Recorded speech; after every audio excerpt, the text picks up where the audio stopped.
I feel like most of the new stuff coming in Enlisted's Far Eastern update are not really what would have been the best options. And I try to sympathize when I can. The developers are trying to add some things with unique mechanics and others that fill a role that didn't exist in the tech tree, but I would have done things a little differently. This update released with 7 total new vehicles and weapons for tech tree additions. In this video, I'll be covering what I would have added instead. For context, this is the Far Eastern Front update, focused around the Manchuria campaign between the Soviets and the Japanese in August of 1945. Since the Soviets and Japanese have never faced each other before outside of an event in Enlisted, I think it's important to ask what potential balance issues can be corrected with this new equipment. I believe the one addition that helps with this is the Type 2 6.5mm, as Japan did need a new assault rifle. However, both the Soviets and Japanese could have had a few things prioritized as well. Since I can only add 7 things to replace the 7 that were added in the game, we need to be selective on what to add instead of what was offered.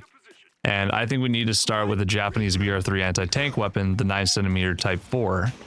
It's very similar to the 7cm Type 4 BR2, but with 120mm of pen.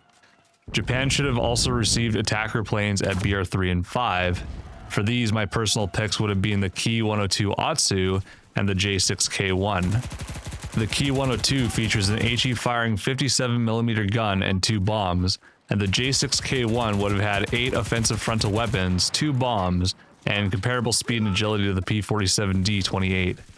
I've already spoken about the 9cm Type 4 and these particular attack planes in my video discussing how to fill gaps in the Japanese tech tree, so make sure to check it out if you want to see more of these and what I would add to the tech tree.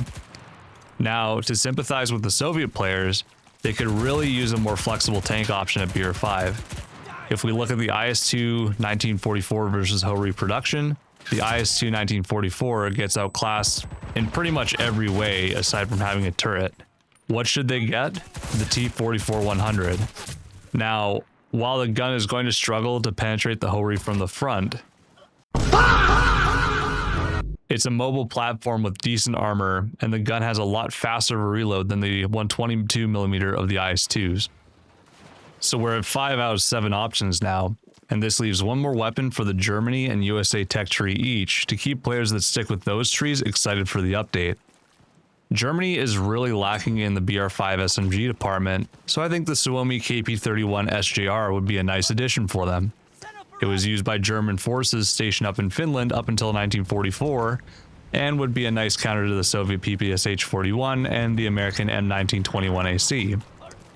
As for the USA tree, a lot of players believe that the Lewis gun deserved a spot in the tech tree. Let's place a 47-round version in at BR3, and or a 97-round version at BR4. Now, while it isn't another weapon or vehicle, I think a super important thing in this update to consider is Soviet body armor. One of 3 things really need to happen to ensure that there's a balance between the Soviets and Japan. Either Japan needs to get a new 15.3 damage select fire rifle at BR5, the Type A automatic gets buffed to 15.3 damage, which would be kinda nuts in its current form, or Soviet body armor becomes cosmetic only and doesn't provide a 10% reduction in damage. I've mentioned this already, but this could be a serious concern to anyone who understands how something as seemingly small as 10% damage reduction can affect the balance at this level of play. It's the reason why the FG-42s eventually got a damage buff from 14.4 to 15.3, and why the Soviets subsequently received the ABT-4020 for counterbalance. The Type A automatic does have fantastic performance stats, as well as a large 30-round magazine, but the difference between a 1-tap and 2-tap against not one target, but between 5 to 9 per squad is an exponential concern. If you play the test server prior to launch, please make sure to take note of this disparity, it really matters. So what were the steps and logic to selecting these weapons and vehicles? My first priority was the context of the update. What is the theme of the update, and what sort of equipment complements it? If it's a new soldier type like the guerrillas, then perhaps some suppressed weapons could have been considered. With a particular campaign like Manchuria, let's add gear based on the nations that will be fighting in it, and try to consider gaps in the existing trees to make combat as balanced as possible at launch. After that, what sort of weapons and vehicles have the player base been suggesting in the forums, but also discussions on Reddit, YouTube, the official Discord, anywhere where enthusiastic members of the community discuss what they would have liked to see added and provide information. The forums are currently the main source of inspiration in this matter for now, but I believe this can be somewhat expanded on the developer's end of things. Finally, what is missing from remaining tech trees to make sure all nations get a carrot on the stick?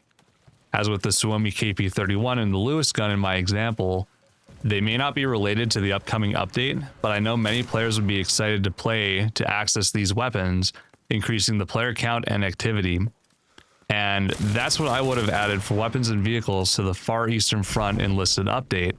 Again, I have sympathy for the developers, and I don't mean any disrespect for not liking what they chose to add. However, I think the player base would have had much more excitement for what I have offered here. But enough guessing for me, how did I do? Would you guys have preferred these weapons and vehicles instead of what we're getting? Please let me know. Thanks for watching, and I will see you in the next one. You must return to the battle.